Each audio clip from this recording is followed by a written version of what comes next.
नमस्कार. मी प्राध्यापक विजय नवले. देवळी महाराष्ट्राच्या पेजवर आपल्या सर्व दर्शकांचं या ठिकाणी स्वागत करतो. सर्व विद्यार्थ्यांचं आणि त्यासोबत पालकांचं जे देवळी महाराष्ट्र या पेजला सोबत जोडलेले आहेत त्या सगळ्यांचं मी या ठिकाणी स्वागत करतो. मी पुणेमधून कार्य करत असतो. संपूर्ण महाराष्ट्र हे माझं कार्यक्षेत्र आहे. माझं नाव प्राध्यापक विजय नवले आणि करिअर मार्गदर्शन क्षेत्रामध्ये गेली 20 वर्ष करिअर प्रबोधनाचं काम मी या ठिकाणी करत आहे. त्या विषयावरचं लेखन असेल, त्या विषयावरती काही मार्गदर्शन करणं असेल. आजपर्यंत सुमारे 2000 व्याख्यानं मी महाराष्ट्राच्या विविध भागांमध्ये देऊन विद्यार्थ्यांशी संवाद साधू शकलो आहे. करिअर पाथफाइंडरसारखा एक तक्ता तयार करून संपूर्ण देशभरातील गरजू विद्यार्थ्यांना तो तक्ता एका पद्धतीने एक सामाजिक कार्य म्हणून तो आपण अनेकांपर्यंत विनामूल्य पोहोचवला आहे. त्यासोबत सर्व माध्यमांमधून मी आपल्याशी बोलत असतो. आज देवळी महाराष्ट्राच्या फेसबुक पेजवरतून मी लाईव्ह तुमच्याशी बोलतोय. करिअर मार्गदर्शन विषयामध्ये माझा आजचा विषय आहे माय नेशन माय करिअर. म्हणजे माझा देश हेच माझं करिअर असेल. माझ्या देशाच्या पुढे मला माझा स्वार्थ दिसणार नाही. माझं करिअर हे माझ्या भविष्यकालीन कामाचा एक करिअर पाथ असेल आणि ते कार्यक्षेत्र असेल. आणि या कार्यक्षेत्रामध्ये काम करत असताना माझ्यासमोर माझी छोटी करिअर ध्येय नसणार, तर मी माझा देश, माझ्या देशातील देशबांधवांसाठीचं कार्य माझ्या निवडलेल्या करिअर मार्गातून मी हे करू शकेल, हे म्हणजेच माय नेशन माय करिअर. आणि हा विषय मी आजपर्यंत अनेक विद्यार्थ्यांपर्यंत पोहोचवत आलोय. आज मी तुमच्याशी अगदी थोड्या वेळामध्ये या विषयाचं महत्त्व तुमच्यापर्यंत पोहोचवण्याचा प्रयत्न करतोय. विद्यार्थी मित्रांनो, आपण सगळेजण संपूर्ण भारत नव्हे संपूर्ण जग हे कोरोनाशी लढाई करण्यामध्ये आज आपण सगळेजण त्यामध्ये चिंतेत आहोत. ती लढाई आपण करतोय आणि ही लढाई करत असताना आपण सगळेजण घरी बसलेलो आहोत. घरी बसून लॉकडाऊनमध्ये या आजाराचा आपण सामना करतोय आणि मला खात्री आहे, आपल्या सगळ्यांना ती खात्री आहे की कोरोना भारतातच संपेल आणि भारत याच्यावरती विजय प्राप्त करेल आणि आपण काही दिवसांमध्येच या आजारातून दूर होऊन आपण नेहमीचं नित्यकर्म आपलं करायला सुरुवात करू. कोरोनाच्या निमित्ताने आपल्या काय लक्षात आलं असेल तर 10वीचे विद्यार्थी असतील, 11वी 12वीचे विद्यार्थी असतील, पदवी करणारे विद्यार्थी असतील, त्याहीपेक्षा लहान विद्यार्थी असतील, आपल्या सगळ्यांच्या लक्षात एक गोष्ट आली आहे. ती म्हणजे जगातली कोणतीही गोष्ट आता महत्त्वाची नाही. आता महत्त्वाचे आहेत ते डॉक्टर्स. आता महत्त्वाचे आहेत ते अशा पद्धतीने लढताना जे आवश्यक साधनसामुग्री बनवणारी लोक आहेत.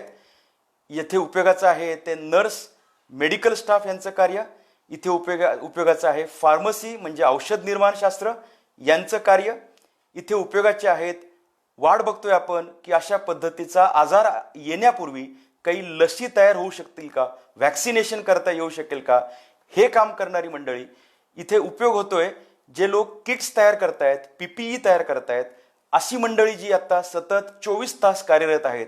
आणि या सगळ्यांच्या मदतीला आपले पोलीस बांधव जे इमर्जन्सी लेवलला काम करत आहेत आणि या सगळ्या यंत्रणांमध्ये काम करणारे जे कोणी, ज्या क्षेत्रांचा आता मी उल्लेखही केला नाही परंतु ज्यांचा उपयोग आपल्याला होत असतो, अशी सगळीच्या सगळी मंडळी आज आपल्याला उपयोगाची आहेत. आणि याच्यामध्ये अत्यंत महत्त्वाचा आहे तो शेतकरी सुद्धा, ज्या शेतकऱ्याच्या मदतीने निदान आपण घरी बसून खाऊ तरी शकतोय.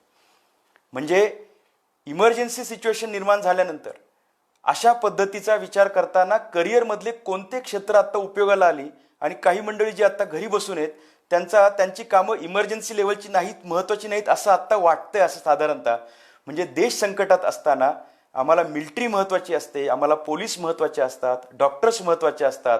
खरं तर सगळेच जण महत्त्वाचे जरी असले तरी सुद्धा आता माझ्या देशासमोरचं संकट मोडण्यासाठी, त्याच्यावरती विजय मिळवण्यासाठी कोणत्या क्षेत्रात मी कार्य केलं म्हणजे माझी गरज समाजाला, म्हणजे माझी गरज म्हणजे मला काही योगदान देता येऊ शकेल.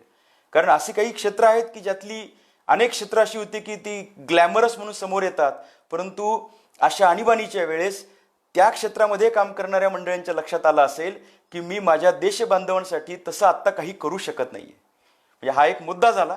या मुद्द्याच्या आधारे आपण करिअरची निवड करू असं नाही, परंतु माझा देश हेच माझं करिअर असं म्हणायला गेलो आपण, तर मग कोणती करिअर्स आपल्याला समोर दिसत आहेत या करिअरचा आपण एक आढावा घेऊयात.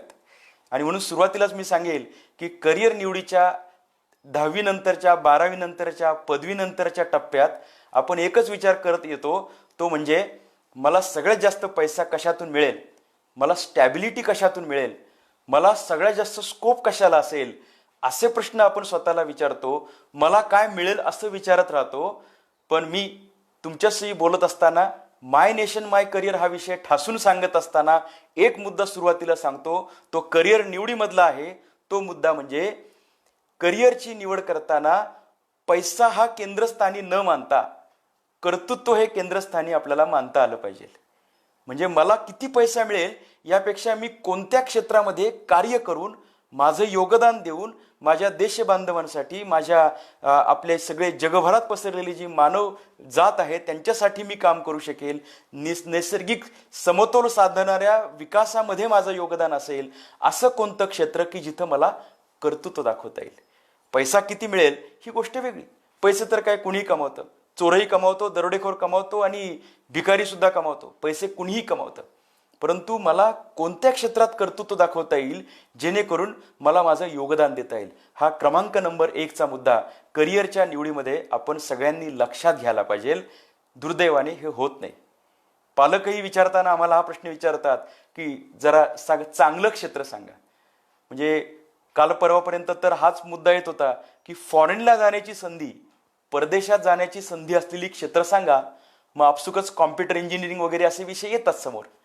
आता काय कळलंय, कोरोना नंतरच्या जगामध्ये भारतातून बाहेर जाऊन नोकरी करणं, शिक्षण करणं हा मुद्दाच कदाचित आता डिलीट झाल्यासारखा होतोय.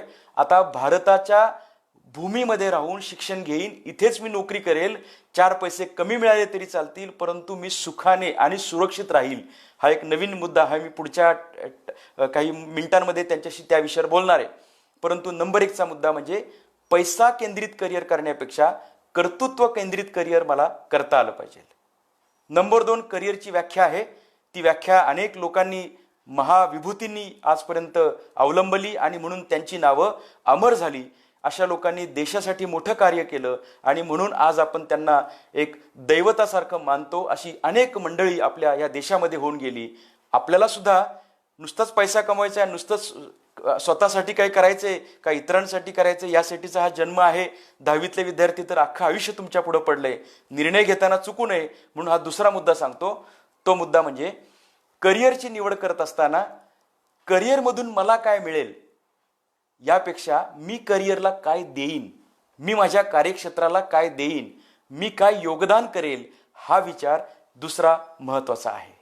म्हणजे करिअर मला काय देणार यापेक्षा मी तुम्हाला काय देणार, हा विचार जो करतो तो खऱ्या अर्थाने माय नेशन माय करिअरच्या अंडर जातो. त्याचं कारण, जो म्हणतो की मला डॉक्टर व्हायचंय कारण माझ्या आईवडिलांची इच्छा आहे, मला पैसे मिळतील, मला मान सन्मान मिळेल, कमी काळात जास्त पैसे मिळतील, असं म्हणणारा जर डॉक्टर झाला तर भविष्यात कदाचित तो याच गोष्टी करेल जो बोलला होता. पण जो म्हणेल की मला ॲम्ब्युलन्समधनं आलेला पेशंट माझ्या उपचारांमुळे चालत चालत घरी पाठवायला आवडेल, जे लोक त्यांच्या जीवन मृत्यूशी लढा करत असतात त्या लोकांना एक प्रकारची संजीवनी देण्यासाठी, त्यांना त्यातून बरं करण्यासाठी, त्यांच्या कुटुंबातील लोकांच्या डोळ्यामध्ये आनंदाश्रू निर्माण करण्यासाठी मला काम करायचे आणि म्हणून मला डॉक्टर व्हायचंय, असं म्हणणारा विद्यार्थी डॉक्टर तर नक्की होणार. परंतु डॉक्टर झाल्यानंतर जे कार्य त्याला करायचंय, जे योगदान त्याला द्यायचंय, या करिअर क्षेत्राला काहीतरी त्याला द्यायचंय, ते त्याच्यातून होणार आहे. असं जे विद्यार्थी म्हणणार आहेत ना, तेच विद्यार्थी कदाचित उद्या कोरोनासारख्या आजारांवरती लसी शोधणार आहेत. मला आठवतंय, मला एक विद्यार्थिनी म्हणाली होती की मला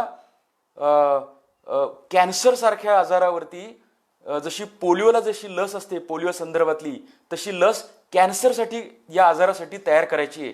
कारण माझ्या नातेवाईकांपैकी कोणीतरी कॅन्सरमध्ये दगावलं आणि ते सगळं दुःख, ते कुटुंब ज्या पद्धतीने संपून गेलं, सगळं एक प्रकारे दुःखात बुडालं, ते सगळं पाहून मला असं वाटतं की कॅन्सर हा आजार वाईट आहे, त्याच्यावरती मला लस शोधायची आहे, ती कुणी शोधलेली नाही, ती मला शोधायची आहे, असं म्हणणारी एक विद्यार्थिनी. मी तिला म्हणालो की तू फार्मसीमध्ये जा, औषध निर्माण शास्त्रामध्ये. मला तुम्ही सांगा, ही विद्यार्थिनी ज्यावेळेस अशा क्षेत्रामध्ये कार्य करेल त्यावेळेस कुणी विचारेल का बरं तिला, जर तिने अशा पद्धतीचं कार्य केलं तर किती पैसे मिळवलेस? हा मुद्दाच गौण ठरतो. आणि म्हणून योगदान देणारं क्षेत्र कोणतं आहे ज्याच्यातून मला कार्य करता येईल, हा नंबर 2चा मुद्दा होता. नंबर 3चा मुद्दा अर्थातच करिअरच्या व्याख्येसंदर्भातलाच आहे. तो म्हणजे असं काम, असं करिअर तुम्हाला करता आलं पाहिजे की त्या कार्यक्षेत्रामध्ये काम करत असताना काम वाढल्यानंतर आनंद वाटला पाहिजे. काम वाढलं की आनंद वाटला पाहिजे. माझे एक मित्र आता आरोग्य खात्यात काम करतात आणि ते शनिवार म्हणू नका, रविवार म्हणू नका, आता दररोजच्या दिवशी सकाळी 8 वाजता घर सोडून हॉस्पिटलमध्ये जातात आणि हॉस्पिटलमध्ये तिथं थांबून दिवसभर त्याचा तो स्टॅटिस्टिक्स डेटा तयार करतात. रात्री 10 वाजता घरी येतात. दुसऱ्या दिवशी परत सकाळी उठून असं गेले महिनाभर त्यांचं काम चाललंय. अजून त्यांनी रजा घेतलेली नाही. मूळ मुद्दा असा आहे, त्यांना असं वाटतंय की मी जर रोज काम केलं तरच ह्या सगळ्या प्रोसेसमध्ये काहीतरी मला योगदान देता येईल, ते कुणाच्या तरी उपयोगाला येईल. करिअरच्या निवडीमध्ये असे मुद्दे घेऊन तरुणांची फौजच्या फौज जर आपण तयार करू शकलो तर निश्चितपणे आपला देश हे एक वेगळं राष्ट्र म्हणून या जगामध्ये उदयास येईल. आणि मगाशी मी जो उल्लेख केला की कोरोनानंतरचं जग जे आहे ते जग हे खूप वेगळं असणार आहे. तुम्ही ऑब्झर्व केलं असेल की जसं परदेशातलं आकर्षण आता संपून जाणार आहे, त्याच पद्धतीने मेट्रो सिटीज पेक्षाही माझा गाव बरा अशा पद्धतीचं एक फिलिंग येणार आहे. आणि या फिलिंगमधून काही चांगल्या गोष्टी घडणार आहेत. या फिलिंगमधून भारताचा समतोल विकास करण्याच्या दृष्टीने काही प्रोसेस पुढे जाईल. उद्योजकांमधली सगळीच मंडळी सगळ्यांनीच मुंबईला जायचं, सगळ्यांनीच पुण्याला जायचं असं न होता इथून पुढे कदाचित तालुक्याच्या गावांचा विकास होईल, तालुक्यातल्या भागांचा विकास होईल आणि कदाचित समतोल असा विकास, जो विकास केवळ जीडीपीच्या भाषेत मोजला जात नाही, जो विकास फक्त किती तुम्ही श्रीमंतांची किती संख्या आहे याच्यावरती मोजला जात नाही, कुणाकडे कोणत्या गाड्या आहेत याच्यावरती मोजला जात नाही, तर जो विकास पर्यावरणाला सोबत घेऊन आणि गरीबातील गरीब घटकापर्यंत त्या सुजलाम सुफलामतेची जी कास आहे ती पोचवतो, तो विकास करणारी तरुण पिढी जर आपण करू शकलो तर कोरोनानंतरच्या जगामध्ये भारत, आता जी जगाची कदाचित एक आशा आपल्याकडे लागलेली आहे ती आशा, कारण चीननी जे पाहिलं ते त्यांनी जे केलं त्याच्यामध्ये कदाचित याच्यामध्ये कुठेतरी द्वेष आहे, दुष्टपणा आहे, कदाचित क्रूरता आहे. जर कदाचित हे खरं असेल तर भारत मात्र हे कधी करणार नसेल. तर यासाठी आपल्याकडे उपलब्ध असलेला जो तरुणांचा फौजफाटा आहे तो अशा विशिष्ट हेतूने प्रेरित झालेला असला पाहिजे. क्रिकेटची मॅच बघत असताना आपल्याला देशाबद्दलचं खूप प्रेम असतं आणि शेवटच्या ओव्हरमध्ये 6 बॉलमध्ये 11 रन करायचे, तर आपला सगळा प्राण जो असतो तो डोळ्यात आलेला असतो आणि आपण ते पाहत असतो. मित्रांनो, क्रिकेटमधून करिअर करून त्याच्यातून पैसा कमावणं आणि कदाचित त्याच्यातून देशाला जिंकून देशसेवा करणं इथपर्यंत आपली देशसेवा मर्यादित नाही. ती कदाचित सीमेवरती भारताचं रक्षण करणं असेल, कदाचित रुग्णांची सेवा करणं असेल, कदाचित उद्योजकतेच्या माध्यमातून ग्रामीण भागातील लोकांना रोजगार देण्याची गोष्ट असेल, कदाचित स्वच्छतेचं कार्य नीट करून हायजीन मेंटेन करण्यासारखं कार्य असेल, कदाचित शेतकरी बांधवांसाठी वेगळं संशोधन करून ह्या संशोधनाच्या माध्यमातून आपला शेतकरी हा सुखी राहायला पाहिजे यासाठीचं कार्य असेल. मी तुम्हाला गॅरंटी देऊन सांगतो, काही लोकांच्या मनात प्रश्न आला असेल की मग तुम्ही आम्हाला सामाजिक कार्य सांगताय का? मी तुम्हाला सामाजिक कार्य सांगत नाहीये. आपण जे काम करणार आहोत ह्या कामातून पैसा निश्चित मिळणार आहे, प्रसिद्धी निश्चित मिळणार आहे, प्रतिष्ठा मिळणार आहे, कामातलं समाधान मिळणार आहे आणि कदाचित चिरंतन टिकणारं नाव सुद्धा आपण तयार करू शकतो. फक्त एकच मूलमंत्र तुम्हाला मला सांगायचा आहे, जो आजच्या व्याख्यानाचा विषय आहे, तो म्हणजे माय नेशन माय करिअर. माझा देश हेच माझे कार्य. मग माझं क्षेत्र कोणतंही असेल, मी इंजिनिअरिंग क्षेत्रात जाईल, असं काम करून दाखवेल की असं काम करत असताना मी तयार केलेला रस्ता 40 वर्ष त्या रस्त्याला खड्डा नाही पडला पाहिजे असा रस्ता मला तयार करायचा आहे, असं म्हणणारा तरुण इंजिनिअरिंग क्षेत्रामध्ये काम करेल. त्यावेळेस खऱ्या अर्थाने भारतीय तरुणांचं हे वेगळं राष्ट्र, सुवर्णयुगाच्या दिशेने चालणारं राष्ट्र तयार होऊ शकेल. म्हणजे मी एखाद्या क्षेत्रात का जाणार याचं उत्तर अगदी क्रिस्टल क्लिअर असलं पाहिजे. मी का अमुक एक बनणार. मला तुम्हाला सांगायचं की काही महिन्यांपूर्वी सांगली आणि कोल्हापूर भागामध्ये प्रचंड पर्जन्यवृष्टी झाली आणि पूर आला. काही आठवडे हे 2 जिल्हे पाण्याखाली गेले होते. संपूर्ण नुकसान झालं, जीवितहानी सुद्धा काही प्रमाणात झाली. आपण या सगळ्या प्रोसेसमधनं दरवर्षी जाऊ लागलोय. मुंबईमध्ये तर कित्येक दशकं झाली मुंबईमध्ये जुलै किंवा ऑगस्ट महिन्यामध्ये पुराचं पाणी येतं आणि मुंबई ठप्प होऊन जाते. आमच्या पुणे जिल्ह्यामध्ये एका ठिकाणी माळीन नावाचं गाव आहे. त्या गावाच्या वर ढगांचा गडगडाट झाला, ढगफुटी झाली आणि अख्खच्या अख्खं गाव हे एका पर्वत कड्याच्या खाली गाडलं गेलं. द्राक्षाचं सारखं पीक असतं जे गारपिटीमुळे नष्ट होतं. मला तुम्ही सांगा, मी मूळ मुद्द्याकडे तुम्हाला घेऊन जातोय. आपल्याकडं हवामान खात्यामध्ये जर उत्तमपणे काम करणारी मंडळी काम करू लागली तर शेतकऱ्याला जो अंदाज वर्तवण्याचं काम आहे ते छानपणे होऊ शकेल. म्हणजे हवामान खात्याचे अंदाज जर अचूक येण्यासाठी मी स्टॅटिस्टिक्स विषयातलं करिअर करू शकलो आणि प्रामाणिकपणे काम करून मी शेतकऱ्यांना खरोखरच हवामान खात्याचे अंदाज देऊ शकलो तर कदाचित हे पुण्यकर्म होईल. याच्यातून शेतकऱ्याला फायदा होईल आणि तुझं करिअर तर होणारच आहे. कदाचित हवामान खात्यामध्ये स्टॅटिस्टिक्स नाही परंतु फिजिक्स विषय घेऊन मी काही संशोधन करू शकलो. कदाचित मी सॉफ्टवेअर इंजिनियर बनून या विषयातलं असं काही सॉफ्टवेअर बनवू शकलो की या सॉफ्टवेअरच्या साहाय्याने आम्हाला अचूक हवामानाचे अंदाज व्यक्त करता येतात. हे जर होऊ शकलं तर लाखो करोडोंचं नुकसान होणारा आमचा शेतकरी आणि या नुकसानामुळं सर्वसामान्य छोट्या शेतकऱ्यापासून मोठ्या शेतकऱ्यापर्यंत जी आत्महत्या नावाचा प्रकार चालू होतो आणि ज्याच्यामुळे आपल्याला हृदयाला खरं तर पाझर फुटला पाहिजे. मग मी काय करू शकतो तर मी या क्षेत्रात मध्ये जाऊन शेतकऱ्यांसाठी काम करू शकतो.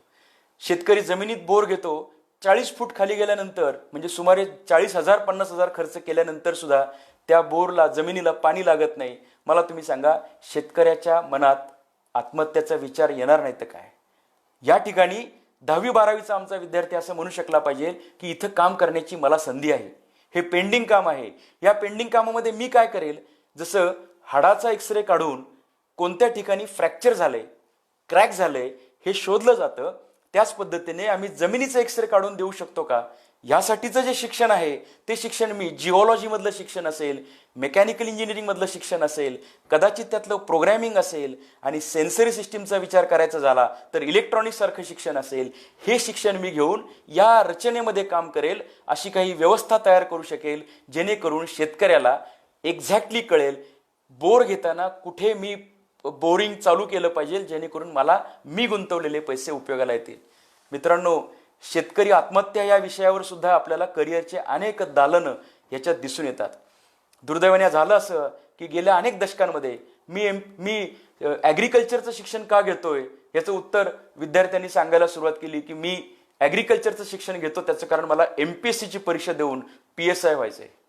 मला वाईट असं वाटतं की तुम्ही ॲग्रिकल्चरमध्ये शिक्षण घेताय परंतु ॲग्रिकल्चरमध्ये आज काम करण्यासाठी मोठा स्कोप असून सुद्धा, मोठी शक्यता असून सुद्धा आणि गरज असून सुद्धा जर आपण भारतासारख्या कृषीप्रधान देशामध्ये ॲग्रिकल्चरचे विद्यार्थी कदाचित अन्य क्षेत्रात जाऊ लागले तर हा ब्रेन ड्रेन आपल्याला खूप महागात पडणार आहे. तो आत्तापर्यंत महागात पडलाय. आणि म्हणून पिकांवरच्या संशोधनामध्ये काम करणं, त्याच्यानंतर जमिनीचा जो पोत असतो त्यातले जे आजार असतात, त्या पाण्याचा निचरा, पाण्याचं व्यवस्थापन, इरिगेशन, या सगळ्या विषयांमध्ये काम करणाऱ्यांची खूप मोठ्या प्रमाणात गरज आहे. ती गव्हर्नमेंट सेक्टरमध्येही काही मंडळी काम करतील, काही मंडळी प्रायव्हेट सेक्टरमध्ये स्वतःचा छोटा व्यवसाय म्हणून सुद्धा या क्षेत्रामध्ये कार्य करतील आणि आपलं योगदान देतील. शेतकरी हाच नुसता मुद्दा म्हटलं तरी अनेक प्रकारची करिअर्सची दालनं आपल्या समोर दिसतात. मगाशी मी जो उल्लेख केला होता की इथून पुढच्या काळामध्ये कदाचित फार्मसी, बायोलॉजी, मेडिकल आणि खास करून सांगायचं झालं तर जेनेटिक इंजिनिअरिंग, मायक्रोबायोलॉजी या विषयांमध्ये स्कोप वाढण्याची शक्यता आहे. कारण आपल्याला तर असं काही कळतंय की जसा कोरोना एक व्हायरस झाला तसा कदाचित दरवर्षी असे काही वेगळ्या प्रकारचे व्हायरस जर मानव समाजावरती जर हल्ला करू लागले तर त्याचंही संशोधन करून ठेवणं, प्रायर हँड करून ठेवणं, त्याच्या लसी आणि त्याची औषधं तयार करून ठेवणं, हे जर आपण करू शकलो तर तुम्हाला त्याचा लक्षात येईल की त्याचा उपयोग काय असतो. ते नाही म्हणून तर आत्ता आपल्या सगळ्यांना अख्ख्या जगाला लोळवण्याचं काम ह्या आजाराने केलेलं आहे, ह्या व्हायरसने केलेलं आहे. आणि म्हणून याही क्षेत्रामध्ये करिअरमध्ये काम करायचं असेल तर आपल्याला खूप मोठ्या प्रमाणात संधी आहे. मला तुम्हाला करिअरच्या बाबतीत सांगत असताना आणि फक्त माय नेशन माय करिअर सांगत असताना हे पण सांगायचं आहे की करिअर करत असताना करिअरची एक सोपी व्याख्या आहे, तीही विसरता कामा नये. ती व्याख्या अशी आहे की करिअर म्हणजे असं काम की जे काम करत असताना तुमच्या चेहऱ्यावरती स्माईल आलं पाहिजे, म्हणजे आनंद आला पाहिजे. नाहीतर मगाशी जी काही उदाहरणं मी तुम्हाला सांगितली तर तुम्हाला काही लोकांना असं वाटेल की चांगलं सांगितलंय तर काहींना असं वाटेल की अरे फार मोठी जबाबदारी सांगतायत. तर ज्याला ती जबाबदारी वाटेल त्याने जाऊ नये त्या क्षेत्रात, परंतु ज्याला त्याच्यातून आनंद मिळेल त्याने निश्चितपणे जायचंय. काही म्हणजे आपण उदाहरणं ऐकलेली असतात, पाहिलेली असतात. मिलिटरीमध्ये जो सैनिक काम करत असतो, अधिकारी काम करत असतो, तो ज्यावेळेस युद्ध होतं त्यावेळेस तो कधीच घाबरून जात नाही, तो कधीच रडायला लागत नाही, तो कधीच मागं सरकत नाही. सैनिक ज्यावेळेस युद्ध डिक्लेअर होतं त्याला काहीतरी मोहिमेवरती पाठवलं जातं. आपण उरी चित्रपटात पाहिलं असेल की अमुक एकाला पाठवलं तर तो तो त्यासाठी खुश होतो की मला जायचंय त्या मोहिमेसाठी. ही जी पॅशन आहे, पॅशन, या पॅशनने जर तुम्ही काम करणार असताल तर मग -40°C तापमानात सुद्धा त्याच्या चेहऱ्यावरची जी हास्याची लकीर असते ती समाधानाची असते, ती जात नाही. त्यामुळं आपण एखाद्या क्षेत्रात गाडून घेऊन काम करत असताना सुद्धा ते जर क्षेत्र आवडीचं असेल तर आपल्या चेहऱ्यावरती निश्चितपणे समाधान असतं, काम करण्याचा आनंद असतो आणि तो काम करण्याचा आनंद पण मिळतोय आणि योगदान दिल्याची भावना पण येते आणि या भावनेतून मला राष्ट्रकार्य केल्याचं सुद्धा एक समाधान मिळतंय. असं जर होणार असेल तर 100% माय नेशन माय करिअर हा मूलमंत्र घेऊन काम करणाऱ्यांची आपल्याला खूप मोठ्या प्रमाणात गरज आहे. मी तुम्हाला अशी काही उदाहरणं सांगेल की ते उदाहरणं ऐकल्यानंतर लक्षात येईल की इथं कामाची गरज आहे. मी तुम्हाला परत परत सांगतोय, जी पेंडिंग क्षेत्र आहेत, जिथं पेंडिंग कामं आहेत, ज्या ठिकाणी काम व्हायचं बाकी आहे, तिथं आपण जर काम करू शकलो तर ते मोठं करिअर होणार आहे. करिअरची अजून एक व्याख्या मी सांगतो, ज्या क्षेत्राला स्कोप नाही त्या क्षेत्राला स्कोप आहे. म्हणजे ज्या ठिकाणी कुणी जातच नाही तिथे आपण जाऊन काम करूयात. उदाहरणार्थ ऑटोमोबाईल इंडस्ट्रीमध्ये सगळेजण जातील हो, परंतु ऑटोमोबाईल इंडस्ट्रीचा एक दुष्परिणाम म्हणून अपघात नावाचा जो प्रकार वाढलेला आहे आणि अपघातातून जे लोकांचे प्राण जात आहेत, लोक जखमी होत आहेत, लोक जायबंदी होत आहेत, हे जर पाहिलं तर लक्षात येईल की अपघात होऊ नये यासाठी काही प्रॉडक्ट्स आणि प्रोसेसेस तयार करणं, यासाठी सुद्धा मोठ्या प्रमाणात कामाची गरज पेंडिंग आहे. म्हणजे मला एक विद्यार्थी भेटला, तो म्हणाला की अपघात होण्याची 2 कारणे आहेत. कारण नंबर 1 की दारू पिऊन गाडी चालवतात काही मंडळी आणि त्यामुळं समोरचं दिसत नाही आणि गाडी ठोकली जाते, गाडी दरीत पडते. त्यांनी सांगितलं की स्मेल सेन्सर्स नावाचा जो प्रकार आहे तो विकसित करून, तुम्ही आत्ता काही दिवसांमध्ये ऐकलं असेल की आर्टिफिशियल इंटेलिजन्स, मशीन लर्निंग नावाचे काही नवीन तंत्रज्ञान यायला लागलीत. याच्यामध्ये दारू पिलेला माणूस ड्रायव्हर जर गाडी चालू करू लागला तर इंजिन चालू करत असताना, म्हणजे चावी लावत असताना, एक प्रकारे गाडीचं इंजिन आतल्यात एकमेका पार्टला सांगेल की चालू व्हायचं नाही. का? तर दारू पिलेला माणूस आलाय, बेवडा आलाय, गाडी चालू नाही करायची.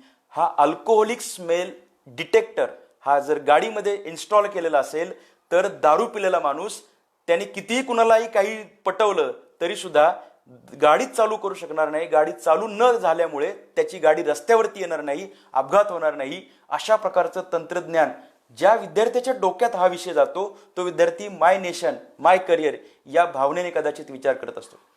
पैसा मिळणार आहे, प्रसिद्धी मिळणार आहे, सगळं होणार आहे व्यवस्थित, पण हेतू जो आहे, ज्याला आपण म्हणतो की नियत कशी आहे, तो हेतू शुद्ध असला तर करिअरमध्ये खूप मोठ्या ऑपॉर्च्युनिटी आहेत.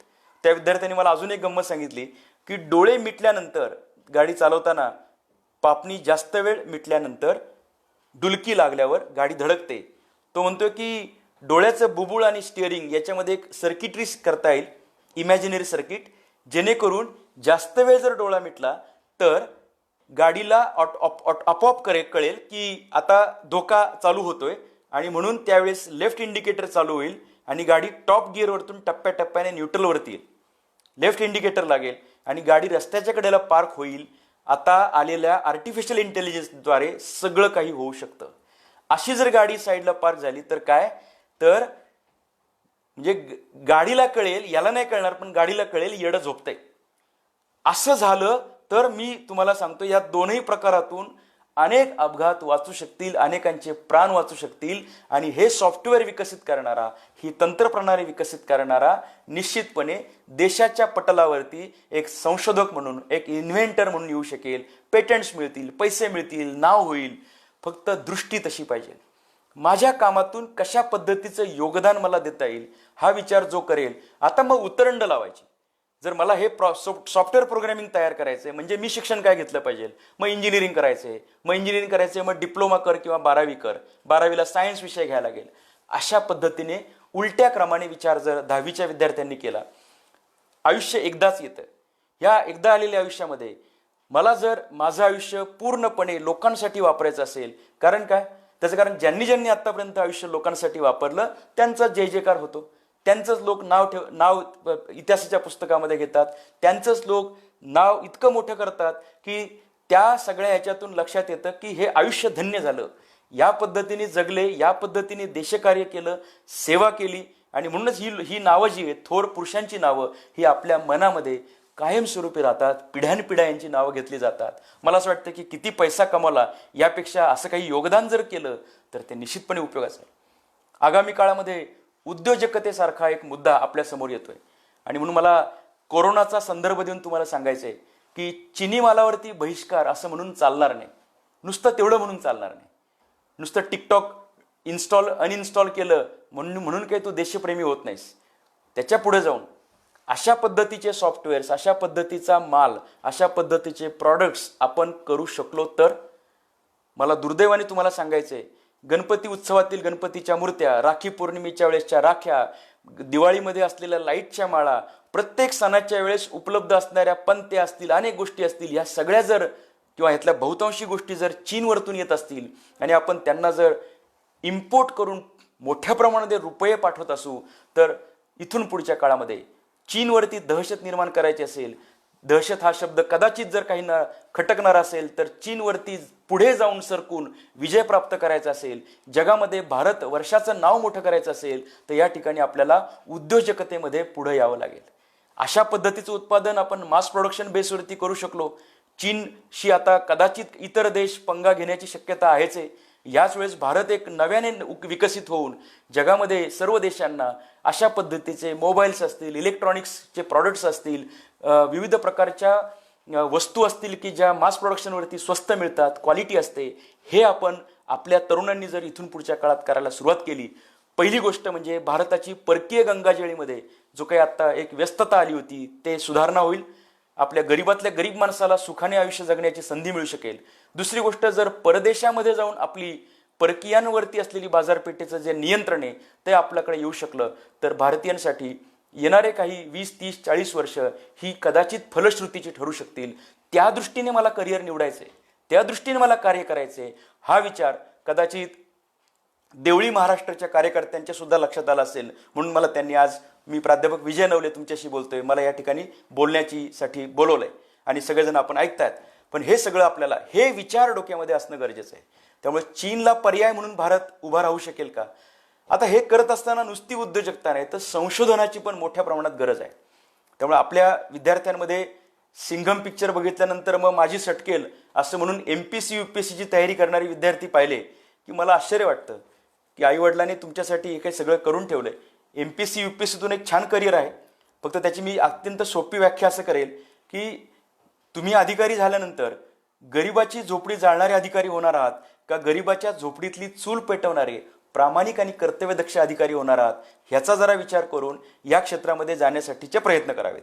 पण सगळेजण करतायत प्रयत्न म्हणून मी तसे प्रयत्न करतो, लाल दिव्याची गाडी मिळेल, बंगला मिळेल, हा मुद्दा नाही महत्त्वाचा.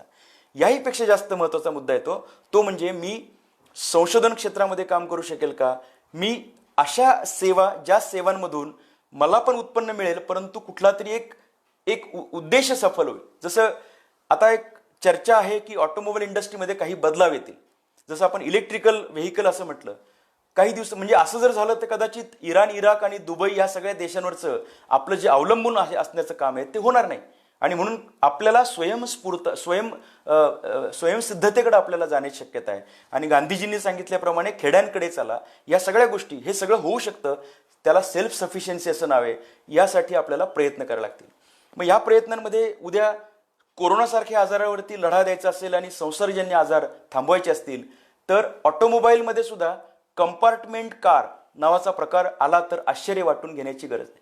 कारण इथून पुढच्या काळात लोक पब्लिक ट्रान्सपोर्टमधून किती प्रवास करतील वगैरे हा विषय सुद्धा थोडा संशोधनाचा बनतोय. त्यामुळे नवीन प्रॉडक्ट्स घेऊन आपण जर येऊ शकलो, त्यासाठीचं पूरक शिक्षण आपण जर करू शकलो, स्वच्छ भारत योजनेसारख्या योजनेमधून आपण जर पाहिलं असेल तर अनेक पद्धतीचे नवीन डिव्हायसेस लोकांनी तयार केले. हायजीनमध्ये काम चालू उपयोगाला येतील अशा पद्धतीचे प्रॉडक्ट्स तयार केले. त्यातून पैसा देखील मिळाला आणि आपल्या लोकांचं आरोग्य सुरक्षित राहण्यासाठी सुद्धा त्याचा उपयोग झाला. अशा पद्धतीने विचार करून मग माझं देशसेवेचं माध्यम कदाचित मिलिटरी मध्ये जाण्यात असेल, कदाचित IPS अधिकारी, पोलीस अधिकारी बनून असेल, कदाचित उत्तम शेती करून असेल, उद्योजकता असेल, असं काही डोक्यामध्ये ठेवून आपण 10वी नंतरच्या करिअरच्या वाटा निवडाव्यात. इथे पैसा हा केंद्रस्थानी असू नये. पैसा मिळणारच आहे, परंतु केंद्रस्थानी हे कर्तृत्व असावं, माझं राष्ट्र असावं आणि राष्ट्राच्याही पलीकडे ही संपूर्ण मानवजात, हा निसर्ग आणि या सगळ्यांना धरून असलेला समतोल विकास, ज्याला बॅलन्स्ड डेव्हलपमेंट अशी म्हणतात, असं जर आपण करू शकलो तर इथून पुढच्या काळामध्ये नैसर्गिक संकटांसोबत अशी जी आता काही बायोलॉजिकल वेपन्स सारखी किंवा काही व्हायरसेस सारखी संकट आपल्यावरती आलीत अशी येणार नाहीत. भारतीय संस्कृती आपल्याला जगभर पोचवायची असेल तर भारत देश हा स्वतः श्रीमंत होण्याची गरज आहे. भारतातली माणसं श्रीमंत होणं ही प्रायोरिटी नंबर 2 आहे. प्रायोरिटी नंबर 1 आहे की भारत देश हा श्रीमंत झाला पाहिजे. जसं क्रिकेटच्या मॅचमध्ये टीम जिंकली पाहिजे, एखाद्या इंडिव्हिज्युअल प्लेअरचं शतक ही पुढची गोष्ट आहे, परंतु टीम जिंकली पाहिजे या भावनेने खेळत असताना आपण भारत श्रीमंत जर करू शकलो तर जगामध्ये आपला दबदबा निर्माण होऊ शकेल. तर आता जसं नमस्काराची जी पद्धत आहे, ही पद्धत लोकांनी, जगाने ॲक्सेप्ट केली. दुर्दैवाने परिस्थिती तशी आली होती, परंतु लोकांना ते ॲक्सेप्ट करायला लागली. त्याच पद्धतीने निसर्गाला देव मारणारी संस्कृती, माणसांमध्ये देव पाहणारी संस्कृती, अशाच पद्धतीने कल्चरल सण, असे जे फेस्टिवल साजरे होतात आपल्याकडे, ह्या सगळ्यातून हे प्रतिबिंबित होतंय. अशी उदात्त संस्कृती मात्र जगात पोचवायची असेल तर आपण गरीब राहून चालणार नाही. आपला देश हा श्रीमंत व्हायला पाहिजे आणि हे होण्यासाठी उद्योजकता असेल, संशोधन असेल, जगभर जाणं असेल. या जगभर जाण्याची पण गरज नाही. आता कदाचित जगातले अन्य लोक आपल्याकडे येतील आणि आपलं इथून जसं पूर्वी नालंदा होतं तशा पद्धतीचं एक प्रकारची दिशा देण्याचं काम हा भारत राष्ट्र इथून पुढच्या काळात करू शकेल. कोरोना हे अडचण जरी असली, कोरोना हे संकट जरी असलं तरी कोरोनाने आपल्याला खूप काही शिकवलंय. माझं असं स्पष्ट मत झालंय की असं काही करिअर आपलं असावं की ज्या करिअरमधून आपण लोकांच्या उपयोगाला पडू शकलो पाहिजे. तेच माय नेशन माय करिअरच्या अंडर देखील येतं. आणि आगामी काळामध्ये असे जगातील सगळ्यात जास्त तरुणांची संख्या असलेला देश जर पुढची 20 वर्ष या दृष्टीने कार्य करू शकला, एक एक मिनिट महत्वाचा आहे, प्रत्येक सेकंद महत्वाचा आहे असं मानून जर आपण सतत बिझी राहू शकलो तर $1 अमेरिकन म्हणजे किती भारतीय रुपये याचं प्रश्नच विचारायची गरज 20 वर्षानंतर पडणार नाही. उलट प्रश्न असा येऊ शकतो की $1 भारतीय रुपये म्हणजे किती अमेरिकन डॉलर हे आम्हाला सांगा. त्याचं कारण भारत हे स्टँडर्ड बनू शकतं, पण हे स्टँडर्ड बनण्यासाठी आमच्या तरुणांनी आता नाक्यावरती चौकात बसणं बंद करावं लागेल. आता 2 व्हीलर ट्रिपल सीट गाडी चालवून ढाब्यावरती जेवण करून घरी चाललाय, पण आई मात्र तुझी वाट बघते.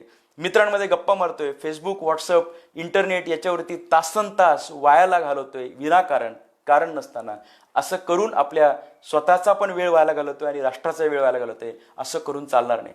कारण भारत जर जगद्गुरू व्हायचं असेल तर तेवढी आपल्याला मेहनत करायला लागेल. अशी मेहनत जर आपली मंडळी करणार असतील तर निश्चितपणे 20-25 वर्षानंतरच्या काळामध्ये आपण संपूर्ण जगाचं नेतृत्व करत असू. असं जर झालं तरच छत्रपती शिवाजी महाराजांचं एक प्रकारे आपण म्हणूयात की त्यांचा जे काही आत्मा असेल तो म्हणेल की ह्यासाठी तर मी मेहनत केली होती, ह्यासाठी तर मी प्रजेचं राज्य निर्माण केलं होतं, मी अविश्रांतपणे मेहनत केली होती, हे प्रजेचं राज्य आलंय, आता ते सुराज्य निर्माण करण्याची तुमची जबाबदारी तुम्ही ती करताय. मला असं वाटतं की तो आनंद अशा थोर विभूतींना व्हावा. भगतसिंग म्हणतील, स्वर्गात असतील तिथून म्हणतील भगतसिंग की यासाठी तर मी फासावर गेलो होतो. हे सगळे स्वातंत्र्य सेनानी त्यावेळेस आनंदी होतील खऱ्या अर्थाने स्वर्गामध्ये, ज्यावेळेस आत्ताची पिढी देशाला सुराज्याकडे घेऊन जाण्यासाठी काम करेल. असं होणार असेल तर निश्चितपणे आपण तयारीला लागूयात, कामाला लागूयात, नकारात्मक चर्चा बंद करूयात. आणि मी तुम्हाला आव्हान करणारे येणाऱ्या काही 10-15 दिवस जे काही सांगितलेलं आहे त्या दिवसांमध्ये घरी बसूयात. लॉकडाऊनमध्ये आपण सगळे नियम पाळून हा आजार आपल्याला संपवायचा आहे, या आजारावरती विजय मिळवायचा आहे, हे निश्चितपणे करूयात. एकमेकांना शुभेच्छा या ठिकाणी देऊयात की आपण याच्यातून बाहेर पडू. त्यासोबत माय नेशन माय करिअर हा मूलमंत्र घेऊन आपण आगामी काळामध्ये वाटचाल करू आणि जगभरामध्ये भारतीय संस्कृती पोचवू. भारतीय संस्कृती पोचवताना विकासात्मक असलेला नैसर्गिक समतोल हे सुद्धा जगाला आपण सांगू. नवे जग आपल्याला फॉलो करेल. असं सुजलाम सुफलाम राष्ट्र घडवणारं करिअर आपल्या हातून व्हावं. आपलं वैयक्तिक आयुष्य सुद्धा सुखासमाधानाचं जावं. आपल्या आवड आणि क्षमता यांना न्याय मिळावा अशी भूमिका या ठिकाणी मी प्राध्यापक विजय नवले या ठिकाणी व्यक्त करतो.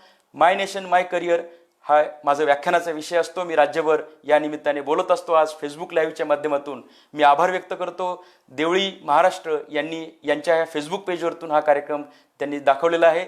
त्यांचेही आभार व्यक्त करतो. सगळे कार्यकर्ते मनापासून काम करत आहेत आणि आगामी काळात देखील आपण संपर्कात राहू.